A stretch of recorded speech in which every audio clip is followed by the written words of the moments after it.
CM होने वाला कौन हो जाए, सबसे महत्वपूर्ण होता है नियत। बैकवर्ड के प्रति नियत किसकी क्या है। तो आपकी पार्टी पर आरोप लग रहा है कि आप लोगों ने ठीक संख्या में ओबीसी को टिकट नहीं दिया। ये आरोप तो लगते रहते हैं और इस तरह का आरोप वो लगा रहे हैं ज़्यादातर लोग जो कभी ओबीसी के हक अधिकार पर ध्यान नहीं दिया, बल्कि ओबीसी के हक अधिकार को लूटने का प्रयास किया है। तो भारतीय जनता पार्टी की ये जग जाहिर है। कैसे वो कह सकते हैं कि माने हम इसका भला करना चाहते हैं। प्रधानमंत्री हमारा पिछड़े वर्ग का है, अब क्या चाहिए। मेरे साथ खास मेहमान है Rajmani Patel, member of parliament है राज्यसभा और मध्य प्रदेश की राजनीति को बहुत करीब से जानते हैं। 4 बार विधायक रहे, 2 बार मंत्री रहे, अभी राज्यसभा के सांसद हैं और एक लगातार पिछले कुछ दिनों से जब कांग्रेस के लगभग 230 सीटों के टिकट के अनाउंसमेंट हो गए हैं, कहा जा रहा है कि बैकवर्ड को टिकट नहीं मिला। राहुल गांधी दिल्ली में पत्रकारों की जाति गिन रहे थे, जाति जनगणना का समर्थन भी किया, लेकिन मध्य प्रदेश में जब टिकट देने की बारी आई तो कहा जा रहा है कि वहाँ सनातनी खेल जो है कांग्रेस खेल रही है, उस पर आरोप लग रहे हैं। अखिलेश यादव भी खासे नाराज हैं। तो मैं समझने की कोशिश करूंगा कि ओबीसी की जो राजनीति है, ओबीसी महासभा है और राजमणि पटेल साहब लंबे समय से बैकवर्ड समाज को लेकर आंदोलन चलाते रहे हैं। आपकी पार्टी पर आरोप लग रहा है कि आप लोगों ने ठीक संख्या में ओबीसी को टिकट नहीं दिया। ये आरोप तो लगते रहते हैं और इस तरह का आरोप वो लगा रहे हैं ज़्यादातर लोग जो कभी ओबीसी के हक अधिकार पर ध्यान नहीं दिया, बल्कि ओबीसी के हक अधिकार को लूटने का प्रयास किया है। जिस तरह से मध्य प्रदेश में ओबीसी की आबादी है और जिस तरह से पिछले वर्षों में टिकटों का बंटवारा होता रहा है, उसके तुलना में पिछड़े वर्ग की सीटें बढ़ी हैं। इस बार बढ़ी हैं।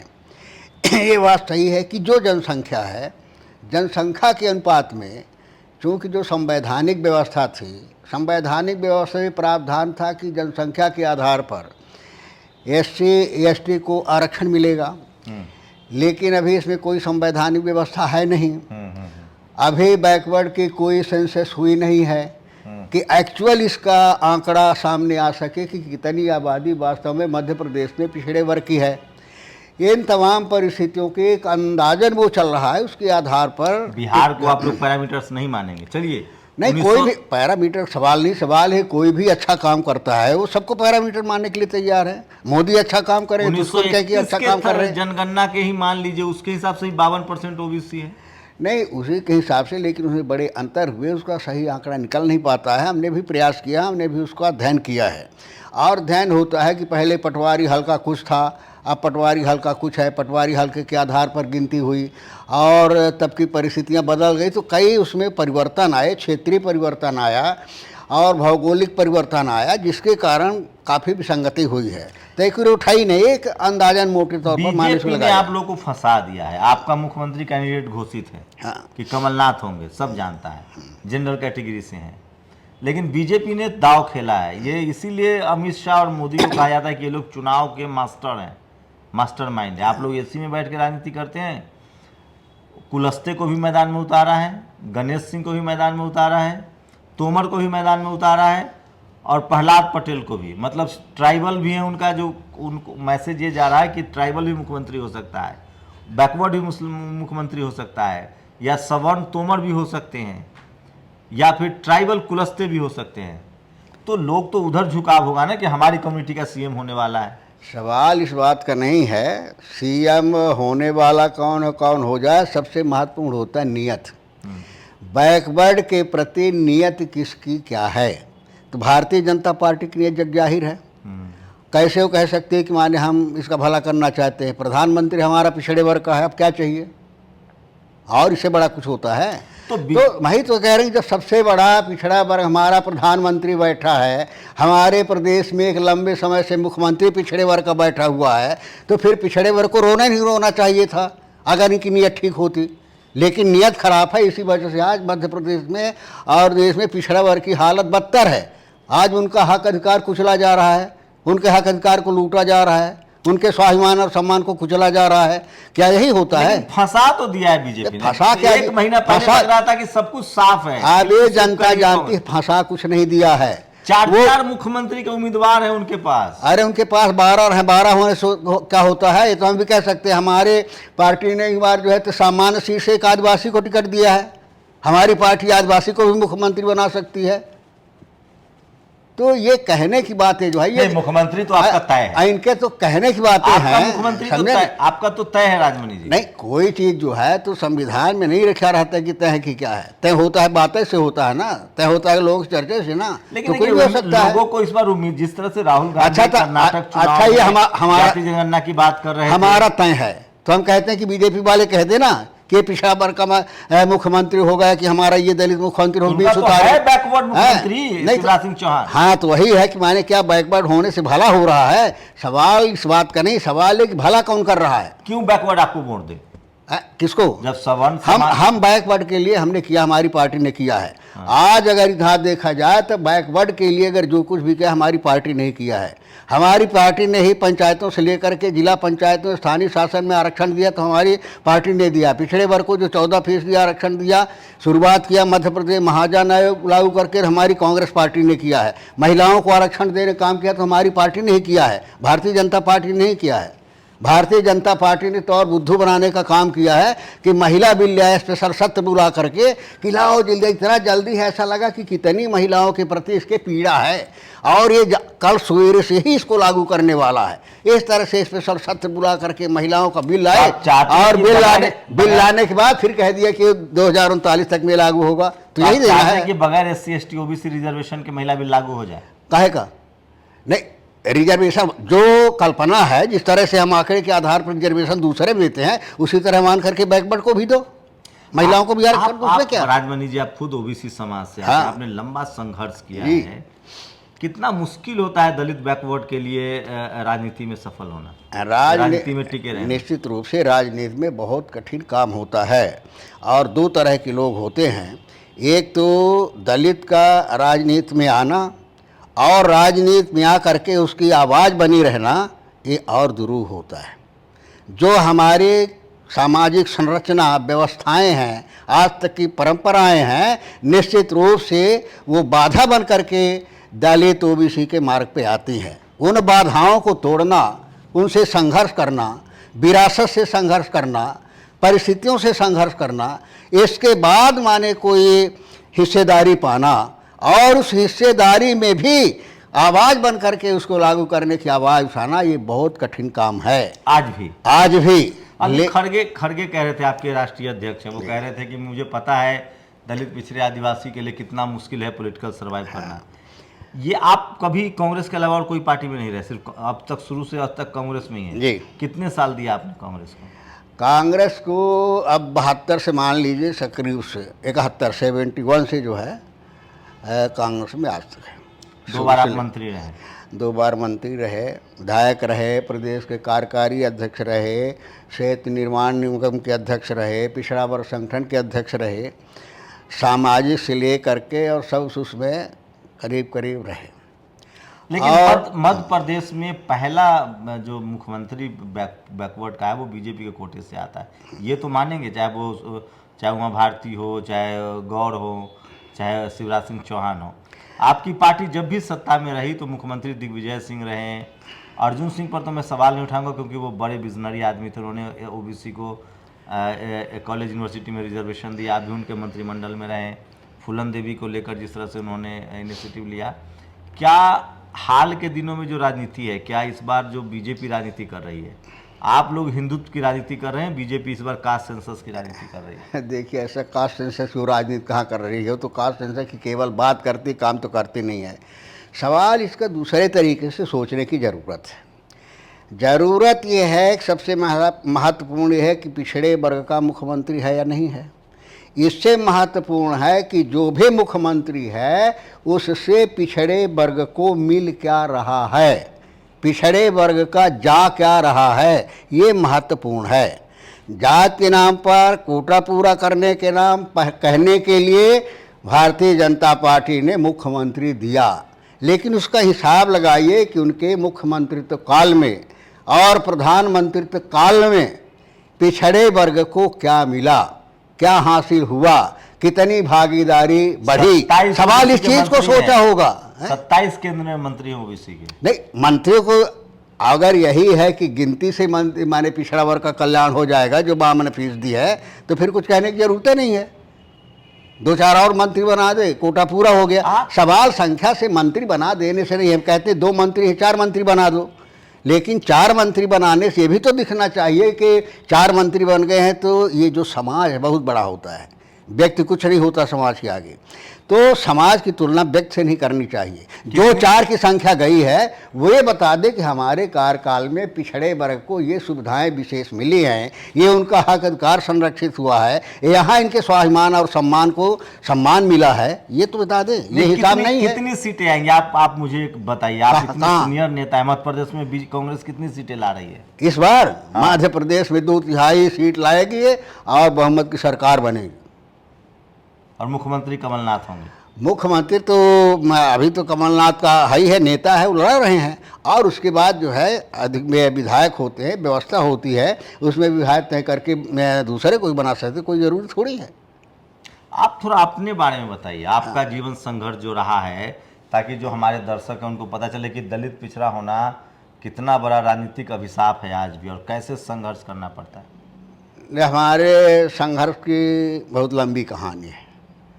अब उसको जो है 2-4 मिनट में बताना संभव नहीं है, लेकिन फिर भी हमारा जो लाइफ है, शुरू से हमारी लाइफ बड़ी संघर्षपूर्ण रही है। हमारी पढ़ाई पूरी कर्जे पे हुई है। हमारे गार्जियन बड़े भाई थे, उन्होंने कर्जे से पढ़ाया, और पढ़ाने को हम सलाह देते थे उस समय भी लोग, पढ़ाओगे नौकर हो जाएंगे, आपको क्या मिलेगा, पैसा बर्बाद कर रहे हो। और 1-2 लोग से सलाह देते नहीं, पढ़ाओ, पढ़ाने में पैसा बेकार नहीं जाता है, जो सामाजिक परिचर्चाएँ होती है। उस संघर्ष में उन्होंने पढ़ाया, उस संघर्ष में हमने पढ़ा। पढ़ाई के बाद हमारा राजनीति से कोई इंटरेस्ट नहीं था, समाज सेवा में था। हम समाज सेवा की बात करते, समाज कैसे उठे, ये पीड़ा थी कि दलित समाज, पिछड़ा समाज जो इसका शोषण हो रहा है, कैसे आगे उठे। इसके लिए थे कि भाई सामाजिक कुरीतियाँ बंद होनी चाहिए, बाल विवाह नहीं हो, फिजूल खर्ची बंद हो, ये पैसा बचा करके बच्चों की शिक्षा में लगाया जाए, टैलेंट बने, वो आगे निकलें। तो ये हमारे संघर्ष की कहानी शुरू से रही है, इसमें हमारा इंटरेस्ट रहा है। और 1972 में, उसके पहले कॉलेज में भी हम रहे। कॉलेज में हमने चुनाव लड़ा, सामाजिक सचिव चुने गए, प्रेसिडेंटी का चुनाव भी लड़ा। लेकिन उस समय भी संघर्ष की कहानी हमारे रीवा में था कि श्रीनिवास तिवारी हमारे उस समय के नेता थे, जो उनके पास जाता वही प्रेसिडेंट होता है। हमने ये संकल्प लिया कि हम उनके पास नहीं जाएंगे, वो राजनीतिक आदमी हैं, वोट तो विद्यार्थी देते हैं, हम विद्यार्थी के पास जाएंगे। हम नहीं गए। जब नहीं गए तो नाराज़ होकर के हमारा विरोध करवाया और 3 वोट से प्रेसिडेंट के चुनाव हार गए। 3 वोट से प्रेसिडेंट के चुनाव है। हाँ, और जब प्रेसिडेंटी का उन्हीं के खिलाफ दूसरे अपने साथी को लड़ाया, उन्हीं के खिलाफ लड़ाया जिसका हम समर्थन कर रहे थे, उस समय हमारा अपहरण भी हुआ, हमको पिस्टल की धमकी भी दी गई, लेकिन उससे भी बच करके निकले। लेकिन संघर्ष करते रहे और उन्हीं के खिलाफ जिसके माहौल था, उस अपने कैंडिडेट को प्रेसिडेंटी में भी हमने चुनाव जिताया। तो ये हमारा कॉलेज का संघर्ष रहा। उसके बाद राजनीति 72 में आए। हमारा इरादा नहीं था, कोई हमारी हैसियत नहीं थी, हम वकालत कर रहे थे। लेकिन डीपी मिश्रा जैसा चीफ मिनिस्टर उस समय थे, उन्होंने सोचा कांग्रेस कैसे मजबूत हो संस्था के लिए, सोच जो थी। तो उन्होंने कहा, यहाँ की हिस्ट्री देखा कि यहाँ तो सब एक जगह पंडित बैठे हुए हैं संगठन में। तो उन्होंने कहा कांग्रेस कैसे मजबूत हो। तो उन्होंने कहा कि जाओ एक बैकवर्ड को ढूंढो, हम एक बैकवर्ड को जो है टिकट देंगे, लड़ाएंगे, तो उसके माध्यम से समाज जुड़ेगा, पार्टी मजबूत होगी। उसमें चलते चलते हम ही से पूछा गया कि बताइए कोई बैकवर्ड का नेता। हमने बताया 2-4 लोगों को, जब नहीं मिला कोई तो उन्होंने कहा कि आप चुनाव क्यों नहीं मन बनाते। हमने कहा हमारी चुनाव लड़ने की हैसियत नहीं है, हमारे पास साइकिल तक नहीं है, मैं चुनाव नहीं लड़ूंगा। जब कोई नहीं मिला तो उन्होंने कहा कि हम मदद कराएंगे, आप मन बनाओ। तब मन बनाया हमने कि अच्छा ठीक है, अगर मदद होगी तो हम चुनाव लड़ेंगे। इसे संघर्ष के चलते फिर माने जो है हमें टिकट मिला 1972 में। और इसमें कहानी, टिकट के लिए जा रहे थे, हमारा सामान चोरी हो गया ट्रेन में, 100 रुपये हमारे पास बचा जेबा में, अब दिल्ली में कहाँ घूमें, एक सांसद के यहाँ डेरा रखे, उनसे पैसा उधार लिए और 50 पैसे में होट उसमें टपरिया में खाना खाते थे झुग्गे में, और दिन भर पैदल चलते थे टिकट के लिए। तो वहाँ भी यही संघर्ष। फिर उसके बाद टिकट मिल गया, टिकट मिला, अब ये था सुबह जाएँ काहें प्रचार करने के लिए, टिकट तो मिल गया, अब क्या करें। फिर अपने नात रिश्तेदारों को फ़ोन किया, भाई इस तरह का है, लोगों ने मदद किया, तब जा कर के चुनाव चालू किया। और सबका आशीर्वाद रहा कि जनता ने 1972 में हमें जिता भी दिया। और उस नेता के खिलाफ किया जो माने उनका एक नाम था त्याग में बलिदान में, स्वर्गीय जमुना प्रसाद शास्त्री, जो बहुत बड़े समाजवादी नेता थे, उनके खिलाफ चुनाव लड़ा और माने चुनाव 72 में जीत गया। तो इस तरह से हमारी राजनीतिक कहानी रही। और फिर उसके बाद एक आरोप लगता है कांग्रेस जब बुरे वक्त में होती है ना पटेल साहब, आप तो लंबे समय से देख रहे हैं, 72 से बड़ा समय हो गया। सोचिए 30 साल आपने उधर देखा, 28 साल और 23 तो मैं 50 साल का आपने लंबा समय देखा है। कांग्रेस हमेशा दलित पिछड़ों को, तभी जैसे जगजीवन बाबू तब याद है उनको जब इंदिरा गांधी दिक्कत में थी, अभी खड़गे तब याद हैं आए हैं जब कांग्रेस सबसे बुरे वक्त में 40 सीटों पर सिमट चुकी है, 42 सीटों पर। तो आप जैसे नेताओं का टोकनिज्म करती है जो बीजेपी जो सवर्ण लीडरशिप वाली पार्टियां हैं, उसमें बहुजन का बस इस्तेमाल होता है, नहीं देखिए, पोस्टर बॉय हैं। देखिए ऐसा है कि जो एक व्यवस्था होती है, व्यवस्था भी उसका कारण बनती है। जो हमारी व्यवस्थाएं हैं, परंपराएं हैं, उसका भी माने असर पड़ता है। ऐसा नहीं कि जानबूझ करके ही करते, उसका भी असर पड़ता है। और समाज जागरूक नहीं उसलिए कि आप सोचिए कि समाज अगर जागरूक होता तो हम ये सारी बातें तो करते हैं। हम कहते जहाँ पिछड़े की या कुर्मी की किसी भी उसकी 90% आबादी है, ठीक है ना, और 2% आबादी वाला वहाँ सरपंच बन जाता है। सरपंच से टिकट नहीं मिलता, कोई पार्टी नहीं देती, वहाँ तो किसी का दबाव नहीं रहता, तो 2 घर वाला सरपंच बन जाता है। क्यों बन जाता है? ये पार्टी की और नेताओं की सोच नहीं है, बल्कि हमारी जो मानसिकता दबी हुई है, जो एक व्यवस्था हमारी चली आ रही है, उस व्यवस्था के कारण ऐसा होता है। तो केवल ऐसा नहीं है कि नेता का ही मान लिया जाए कि नेता ही ऐसा करता है, कुछ वो भी जिम्मेदार है। और उन सारी परिस्थितियों से हमें संघर्ष करना है, विरासत से भी संघर्ष करना है, परिस्थितियों से भी संघर्ष करना है, और उसके बाद अपनी ताकत को भी मजबूत करना है, आगे संघर्ष करना। अभी कुछ बदलाव दिख रहा है जो SC ST OBC के लोग, अल्पसंख्यक समाज के लोग? देखिए आज जो है बिल्कुल बदलाव है। कभी ऐसा था कि कभी कोई सर उठा करके नहीं चल सकता था, कोई जूता पहन करके नहीं निकल सकता था, कोई अपनी बात हिम्मत से नहीं कह सकता था। लेकिन आज एक पिछड़ा और दलित भी काला पकड़ करके कहता है कि ऐसा क्यों नहीं हुआ। तो ये दिया है तो जनतंत्र ने दिया है। आज वो हौसला भी समाज में पैदा है, ऐसा नहीं कि कुछ नहीं, बहुत परिवर्तन हुआ है, बहुत हौसला आया है और बहुत कुछ होना बाकी है। कांग्रेस के कई अध्यक्षों को आपने देखा होगा, थोड़ा बताइए उस अनुभव के बारे में। नहीं, वही बता रहे हैं, अध्यक्ष तो बहुत यहाँ देखे। पहले जो सामाजिक लीडरशिप जिसको कहते हैं, एक जो समाज का लगाव विश्वास होता था, जिसको हम संवाद कहते हैं, उस समय देखिए जगजीवन राम को ले लीजिए। जगजीवन राम समय प्रेसिडेंट थे, तो कोई ऐसा वाक़ आता था, एक स्टेटमेंट दिल्ली से जाता था कि जगजीवन राम बोल रहा है, ये कह रहा है, तो सारे मुल्क के हमारे दलित जो है सोचते थे हमारा नेता बोल रहा है। तो ये माने जागरूकता की बात होती, सोच की बात होती है। वो सोच को कहीं न कहीं हमारी व्यवस्था ने, हमारी सोच ने, हमारी विचारधारा ने उसको कमज़ोर किया है, और कमज़ोर किया है, उसको बांटा गया है, और हम समझदार ना होने के कारण बंट गए। इस वजह से आज जो एक समाज की ताकत होती है, वो ताकत हमारी कमज़ोर हो गई। कमज़ोर करने वालों ने कमज़ोर करने का प्रयास किया, हमें संभालना था, हम संभाल नहीं पाए, जिसका आज माने सारी विसंगतियाँ जो पैदा हो रही हैं। ज़रूरत उसी बात की है कि हमारी लीडरशिप मजबूत हो, हमारी समझ मजबूत हो, तभी जा कर के इन परिस्थितियों से लोहा लिया जा सकता। खड़गे जी के को कैसे देखें?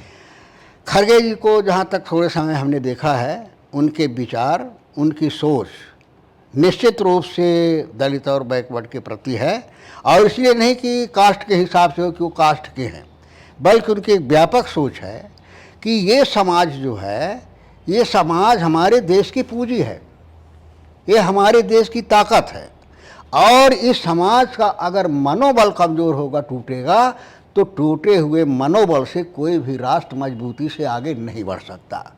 ये सोच है। इस सोच के तहत वो चाहते हैं कि ये समाज जो है मजबूत हो, इनका विश्वास मजबूत हो, देश मजबूत हो।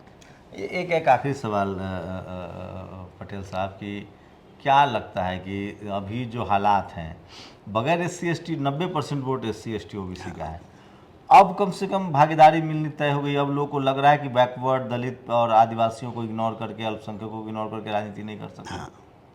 निश्चित रूप से चाहे धर्म की राजनीति हो, चाहे कास्ट की राजनीति। निश्चित रूप से धर्म की तो राजनीति से धर्म नहीं कहते हम तो धर्मांधता कहते हैं। बड़ी सीधी सी बात है। धर्म और धर्मांधता अलग है।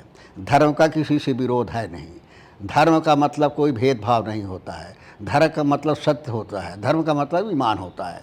तो धर्म से किसी को भी कोई विरोधाई नहीं है, हो भी नहीं सकता है। लेकिन दिक्कत ये है कि जो धर्मांधता को धर्म का चोला पहना करके लोगों को उड़ा दिया गया है, खतरा वो है। तो हमारा धर्मांधता से विरोध है और धर्मांधता का विरोध होना चाहिए। जब तक धर्मांधता से मुक्ति नहीं मिलेगी तब तक समाज आगे नहीं बढ़ पाएगा। आपको कभी लगा इतने लंबे समय 50 साल के राजनीतिक करियर में कि बैकवर्ड होने की वजह से बहुत नुकसान हो गया, आप कहीं और होते? ये तो देखिए हमने न मीडिया में नाम, मान, सम्मान। देखिए ऐसा है कि ये हमने सब भुगता है, स्वतः हमने भुगता है। हमने सच की आवाज़ उठाई है, सच की लड़ाई लड़ी है। तो हम ही जानते थे कि हमें नुकसान होगा, लेकिन उसका हमने मूल्यांकन उसमें नहीं किया कि हमारा नुकसान हो रहा है। हमने उसका किया कि अगर हमारा नुकसान होता है, एक आवाज़ की हमारी नुकसान होता है, लेकिन उससे अगर 10 आवाज़ को फ़ायदा होता है, 10 आवाज़ मजबूत होती है, तो हम उसको अपना नुकसान नहीं मानते, उसको मानते कि हमारा फ़ायदा है। इस भावना से हमने जो है सच की आवाज़ उठाने का प्रयास किया और उससे संघर्ष करने का प्रयास किया, जो आज भी कर रहे हैं। आपने जागरूकता लाने के लिए भी बहुत काम किया मध्य प्रदेश में, बता तो रहे हैं। वहाँ कहा जा रहा है कि वो RSS की लेबोरेटरी है, प्रयोगशाला है। नहीं, देखिए समाज जगाने के लिए तो बताया कि हमारी एक रुचि होती है आदमी की, तो हमारी रुचि थी उसमें समाज की दिशा, सुधार की दिशा में, इसलिए हमने 9वें से शुरू किया था। और हम सत्ता में रहे हों ना रहे हों, हम बैकवर्ड को जगाने के लिए, उनमें जागृति पैदा करने के लिए, चेतना पैदा करने के लिए अनवरत प्रयास हम करते रहे, आज भी कर रहे हैं और आगे भी करेंगे। मिशन हमारा वही है। उसी का नतीजा कि अभी बहुत ज़्यादा अवेयरनेस आई है और अब मध्य प्रदेश में चाहे जैस हो, OBC महासभा हो, तमाम लोग कह रहे हैं कि कांग्रेस टिकट देने में आनाकानी कर रही है। देखिए ऐसा है, आज हम कहते हैं आनाकानी, अगर ये आवाज़ उठ रही है, कोई कह रहा है कि हमारे साथ अन्याय हो रहा है, ये भी एक जागृति है, एक भी जागरण है। पहले नहीं था कोई आवाज़ उठा देता, लेकिन अगर आज आवाज़ उठ रही है, उसका सामना करने का मन बना रहे हैं, तो ये भी बहुत बड़ी। अच्छा, आपका मैथमेटिक्स क्या कहता है? बीजेपी क्या शिवराज सिंह अगर जीत जाती है चुनाव तो कंटिन्यू करेगी? पहले तो आप कहें कि जीतेगी ही नहीं, मान लीजिए तो कांग्रेस के। हाँ, वो तो जीतेगी नहीं। मान लीजिए जीतती है तो उनका अंदरूनी मामला, इसमें हम क्या कमेंट करें। सुने कि जो गृह मंत्री नहीं मिश्रा, वो जो है गृह मंत्री नहीं, उनके यहाँ एक लेबोरेटरी है, उस लेबोरेटरी में टेस्ट करते हैं और उस टेस्ट में जो होगा कि अच्छा झूठ बोलने वाला कौन है, बुद्धू बनाने वाला कौन है, धर्मांधता फैलाने वाले में कौन ज़्यादा होशियार है, जो इस तरह से होगा उसी को मुख्यमंत्री बनाएंगे। तो 20 साल से कैसे बीजेपी वहाँ सर्वाइव कर रही है? नहीं, बता रहे हैं ना कि ये जो इस तरह की बातें जो होती, जो मनोविचार से जुड़ जाती हैं, उसको हटने में काफ़ी समय लगता है। और रही तो कर रही, कर क्या रही भारतीय जनता पार्टी। टीवी अखबार यही कह रहा है कि 20 साल से तो हरा नहीं पाई कांग्रेस बीजेपी को, अब कैसे हरा देगी? नहीं, आपका सवाल नहीं, सवाल एक समय होता सब चीज़ का। झूठ बोलने का भी अति की ये हद होती है, तभी हद हो गया इनका। अब इनकी बात जो है हम बहुत हरा देंगे, हमारी वो नहीं है, बल्कि यह है कि अब इनकी कारगुजारी को इस प्रदेश की जनता समझ गई है, जनता समझने लगी है। इस वजह से जो है अब इनको सफलता नहीं मिलेगी। 27% रिजर्वेशन नहीं है OBC को। कमलनाथ मुख्यमंत्री थे तो भी उन्होंने कहा, शिवराज भी कह रहे हैं, दे कोई नहीं रहा है। नहीं, देखिए 14% आरक्षण तो दे रहे थे, उसमें जो 27% आरक्षण हुआ वो कोर्ट में के कारण जो है वो लागू नहीं हो पाया। हमारी सरकार ने तो आदेश कर दिया था, आदेश जारी हो गया 27% लागू करने का। लेकिन आपकी क्या भूमिका रहेगी सरकार में? हमारी भूमिका, जो हमारी पार्टी है, सरकार माने पार्टी होती है, जो पार्टी की हमारी नीति है, पार्टी का कार्यक्रम है, उस कार्यक्रम के आधार पर इस समाज के दलित, शोषित, पिछड़े लोग जो हैं उनके हक अधिकार कैसे अधिक से अधिक मिलें, उनकी भागीदारी कैसे सुनिश्चित हो और उनके स्वाभिमान और सम्मान कैसे सुरक्षित रहे, इस दिशा में जो भी हमारे संघर्ष की भूमिका होगी, जो भी हमारे आवाज़ उठाने की भूमिका होगी, हम उठाएंगे। इसलिए नहीं कि वो पिछड़े हैं, इसलिए ही कि दलित हैं, इसलिए कि वो हमारे देश की ताकत है, वो हमारे देश की पूंजी है, और वही जब मजबूत होगा तभी हमारा देश मजबूत होगा। एक आखिरी सवाल बस, क्योंकि आपने लंबा संघर्ष किया, राजनीति में सफल भी हुए, 4 बार विधायक होना, 1 बार सांसद होना, 2 बार मंत्री होना, लंबे रेस के घोड़ा रहे हैं आप, और अभी तो आपका अभी तो मात्र 81 साल के हुए हैं आप। हाँ बस। तो आपके अध्यक्ष भी 82 साल के हैं। हाँ।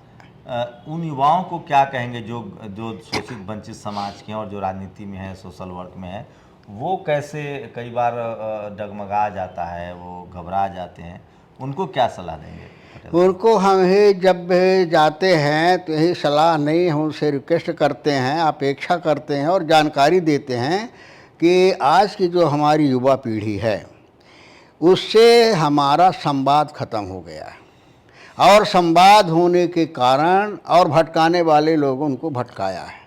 हमारे यही कि जो युवा ताकत है, ताकत तो पावर जिसको कहते हैं, बिजली पावर है ना कि नहीं है, और वो पावर अगर सिस्टम में रहता है, अनुशासित रहता है, तो कितना माने पॉजिटिव तरीके से वो निर्माण करता है, कितना महत्व उसका देश की सेवा में, समाज सेवा में है कि नहीं है।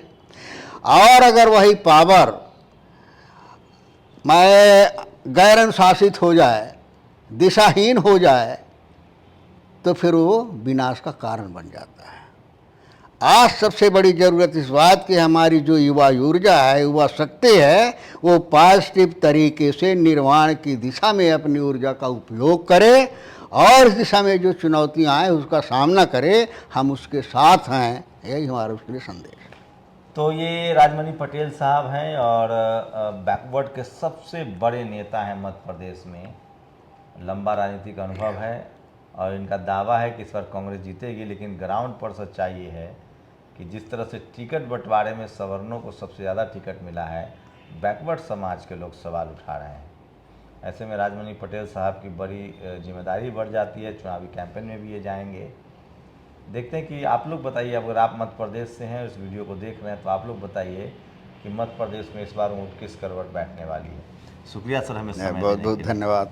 नेशनल दस्तक की आपसे गुजारिश है कि अगर इसको बचाना चाहते हैं तो नेशनल दस्तक को सब्सक्राइब करने के लिए रेड कलर के सब्सक्राइब बटन को दबाएं, फिर बेल आइकन की घंटी दबाएं। नेशनल दस्तक को बचाने के लिए बहुत जरूरी है कि हर खबर को शेयर करें, लाइक करें, कमेंट जरूर करें।